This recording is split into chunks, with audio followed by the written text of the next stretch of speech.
Welcome to the deep dive. Today, we're focusing on a profession that looks pretty glamorous from the outside, the professional poker player. Right. We see the high stakes games, maybe these exotic trips, huge tournament wins. It looks like, well, total freedom compared to a regular job. Yeah, that image is definitely out there. Yeah. It's cultivated, you could say, to the brand. hmm But the reality, when you look at what the really successful long-term players actually do every day, Yeah. it's built on something else entirely. It's discipline, an incredible amount of it, and focus, plus a really, really structured routine, almost military, some might say. Okay, so that's what we're diving into today. We want to give you a kind of shortcut past the highlight reel. Yeah, understand the career side of it. Exactly. What does the daily grind actually look like? What separates the pros who make a consistent living from, the talented amateurs who maybe flash brightly but don't last? And it starts way before they even think about playing cards. Right, the structure kicks in early. Absolutely. You might think, pro gambler sits on hours. But the top performers, they're often up early, like 7 a.m. to 9 a.m. And not to play poker? No, that time is for setting the stage. It's all about optimizing their mental sharpness for the day ahead. They think of themselves more like cognitive athletes. Okay, cognitive athletes. That framing makes the next part make a lot more sense. The physical exercise. Mm-hmm. I saw that consistently in the material. Yoga, jogging, hitting the gym. It seems almost mandatory. Why is physical fitness so non-negotiable for a poker pro? It comes down to mental stamina. Seriously. Yeah. Think about it. High-stakes games can go for 4, 6, sometimes even 12 hours straight in a tournament. Wow. If your body feels sluggish, your brain follows, your processing speed slows down, your ability to handle pressure, make complex calls, it all diminishes. So the exercise helps manage stress, keeps the brain chemicals balanced. Exactly. And it just gives them the sheer staying power to stay sharp deep into a long session when others might start making mistakes. Okay, so physical health isn't just a nice to have, it's like a direct input for better decisions. Precisely. And that discipline carries right over to what they eat. Our sources call it brain fuel. Brain fuel, right. So what does that look like? Well, it's balanced. Good proteins, fruits, whole grains. But the key thing, the real professional marker, is what they avoid. Oh, okay.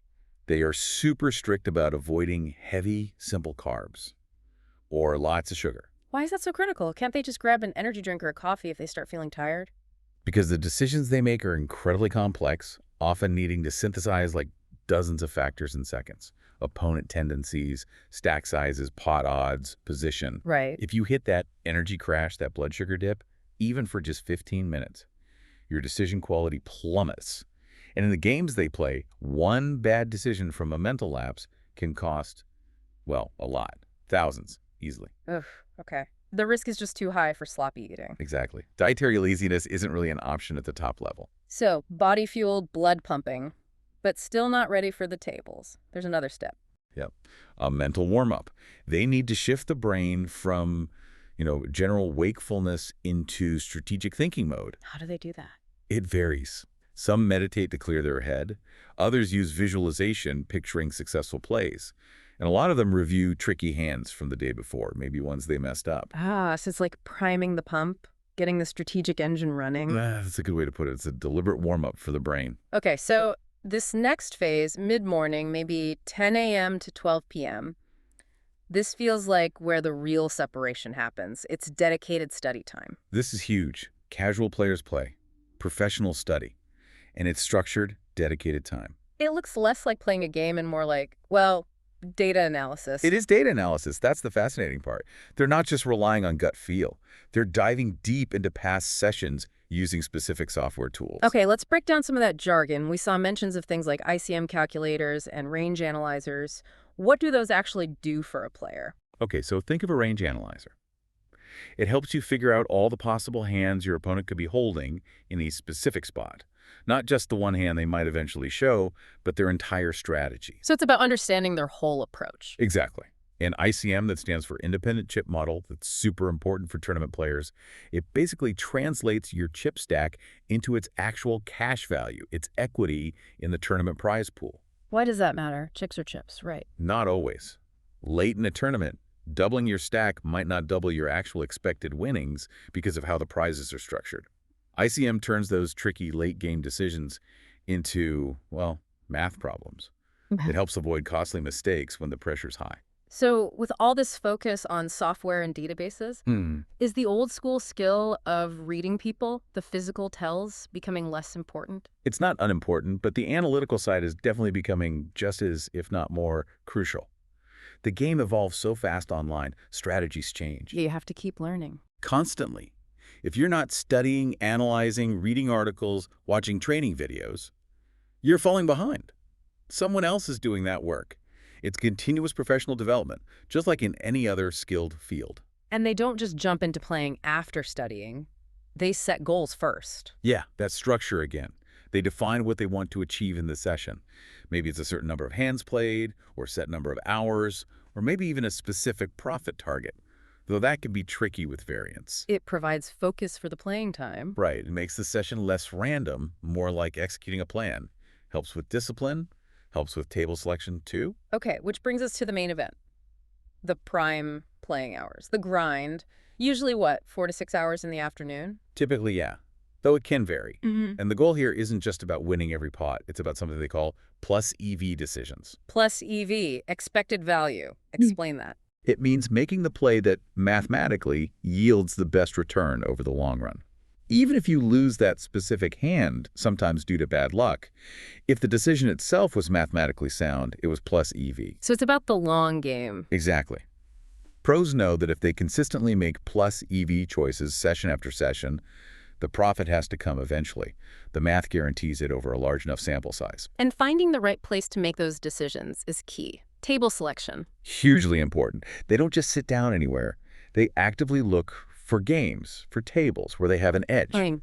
meaning they're scouting, looking for soft tables, tables with players who are maybe less skilled, making more mistakes. It's not about ego, finding the toughest game. It's about finding the most profitable situation, maximizing return on their time investment. Makes sense. Now, maybe the most critical piece for anyone thinking this is easy money, bankroll management.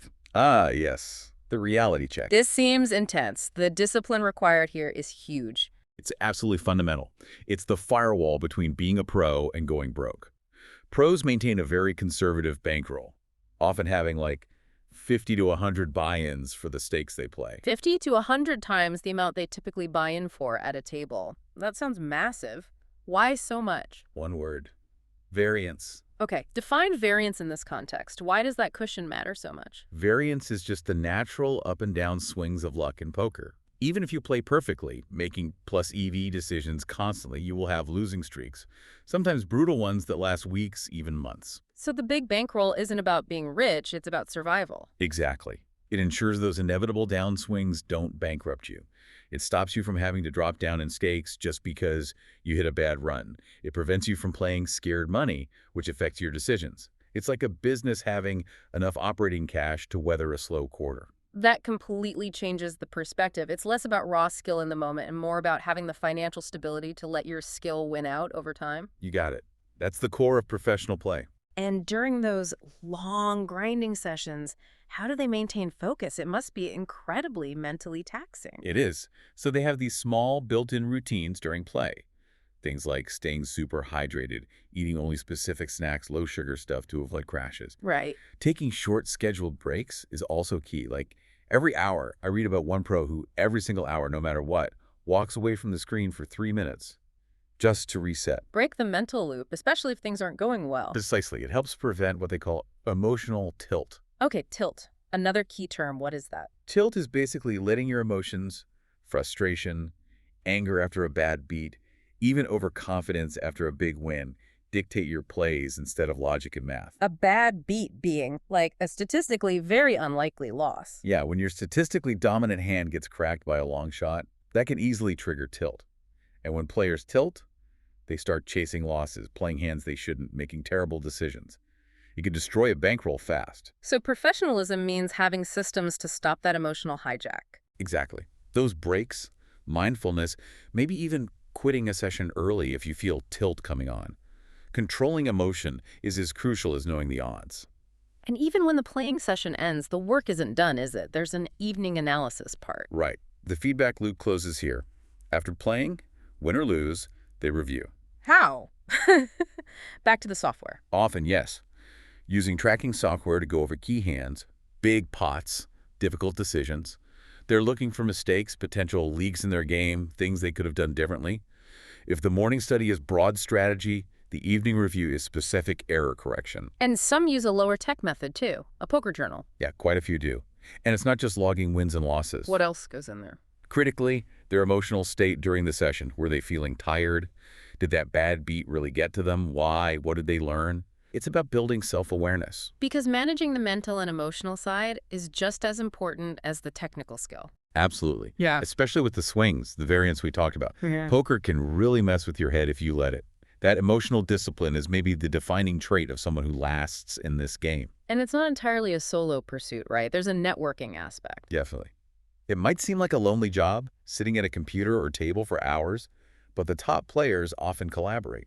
They're part of study groups, they hire coaches, they discuss hands and concepts with other strong players. Why? To stay sharp? Exactly. The game evolves, new strategies emerge. If you play in a vacuum, your game gets stale, predictable. Sharing insights, debating ideas, it keeps them ahead of the curve. Plus, it helps combat the isolation that can come with the job. Okay, finally, recovery. Yeah. If it's that mentally draining, rest must be paramount. Non-negotiable. You can't perform complex mental tasks day after day without proper recovery. So sleep hygiene is usually very strict. Things like a consistent sleep schedule, a digital detox before bed, avoiding screens, stressful news, anything that stimulates the brain too much, aiming for, 7 to 9 hours of quality, uninterrupted sleep. Because if you don't recharge the brain, tomorrow's decisions suffer. Precisely. It all ties back to maintaining that peak cognitive function. So looking at the whole picture, the whole 24-hour cycle, it's anything but unstructured freedom. It's defined by this rigorous routine, constant self-analysis, and a very cautious approach to risk. That's really the takeaway. The success isn't accidental. It's engineered through these habits. The mandatory study, the financial discipline, the focus on recovery. That's the stuff that separates the pros, much more than the occasional big score you see on TV. And we should also remember the downsides they manage. Oh, for sure. It's not easy. There's the constant mental fatigue, the isolation factor, the uncertainty of variance. Those downswings are tough. And the unrelenting need for financial discipline. It's a high-pressure, high-risk way to make a living. Okay, so let's bring this home for the listener. What's the relevance here for someone who maybe doesn't play poker at all? What can you take away from this deep dive? I think the big lesson is about how these players manage uncertainty and emotional pressure. They can't control which cards come next, right? That's luck. Right. But they ruthlessly control every single input they can control. Their physical state, their mental preparation, their study habits, their bankroll risk, all of it. They build systems to thrive despite the inherent randomness. Which leads us to a final thought for you, the listener. Think about your own field, your own career, your life. What systems do you have in place? How do you manage your own variance, those inevitable setbacks or unexpected challenges? Yeah, how do you ensure that a temporary loss doesn't knock you completely off track from your long-term goals? The principles here, structured learning, honest self-assessment, managing risk, prioritizing rest and recovery, they're not just about poker. They seem pretty universal for achieving high performance in almost any demanding field. Take that bankroll lesson. Manage your resources carefully. Focus on making the best possible decision or input you can, consistently. And trust that, over time, good process leads to good outcomes, even if there are bumps along the way. That knowledge is definitely transferable.